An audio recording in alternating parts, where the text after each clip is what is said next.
It's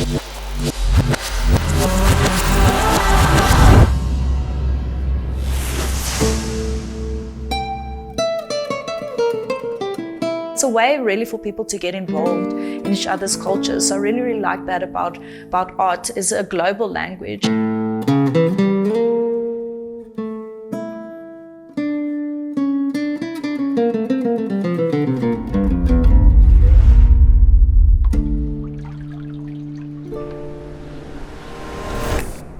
My name is Amé Bell, and I am the director of David Krut Projects here at Johannesburg. And we also work in New York, and I work with projects on the New York space as well. What inspired me to pursue a career in art history? I think it really chose me as an area of interest. As a child, I always loved art history books. Those are the books that I would always look to.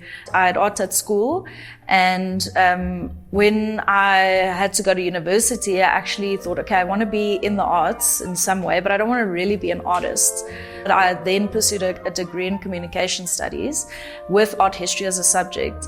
And then in my second year, I actually changed my major to art history and English, and just completed an art history degree. I went on to honors and masters, which I did all of that at the Northwest University. Thankfully, we had a gallery at the Northwest University, and then they offered me a position as the gallery assistant.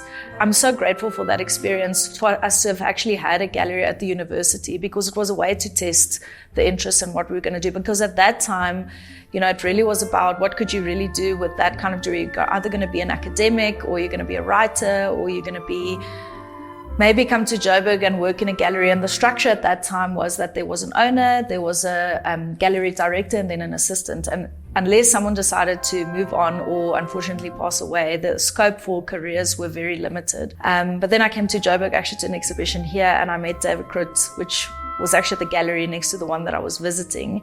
And I was looking for a book, and he said, I don't have this book for you, it's out of print, but do you want a job? Like,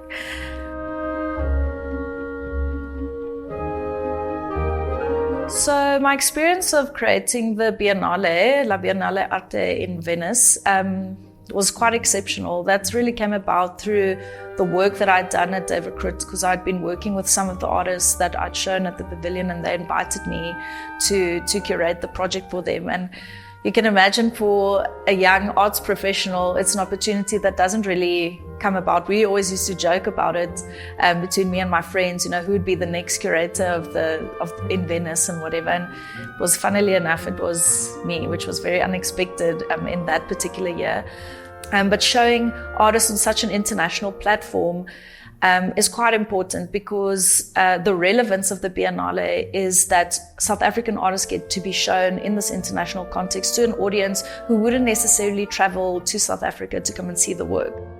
We stay relevant, and people are seeing artists from South Africa and seeing that we actually, they call it the Olympics of the art world, but you're competing for prominence, I suppose. People see works from here, and we know, speaking to international visitors, they always love the art coming from South Africa, because we've got so many different stories to tell. Things that stood out about Black student life for me is that I was part of the cultural committee. I was the marketing head of that. So that was really great to be on the other side, and really drew me into, it really taught me a lot about design and, how to put projects together or to communicate about projects. And then I just loved the kind of cultural activities, the serenading, the reses coming together and to, sing together and make props. The cultural program, I think, really drew me very much to the university, and the freedom. The fact that it was so safe, you can walk there, you can just mission around on your own, and I really liked that sense of freedom that I could have there. The Northwest University is one of the safest universities in South Africa, and that's really one of the things that drew me to it. The Northwest University context really requires you to be a self-starter. It's up to you what you do with your time there. And I think it teaches you to be a professional, even though when you're a student, you don't think of yourself as a professional. Having studied through 8 years at the Northwest University, I actually learned that it's a professional relationship. And people who make the journey through university actually come through at the end of the day knowing how to think, knowing how to problem solve, knowing the consequences of not being prepared. We just see it as an advantage there in how we navigate through the world. And that's all subconscious learning, I think, that's happening at university.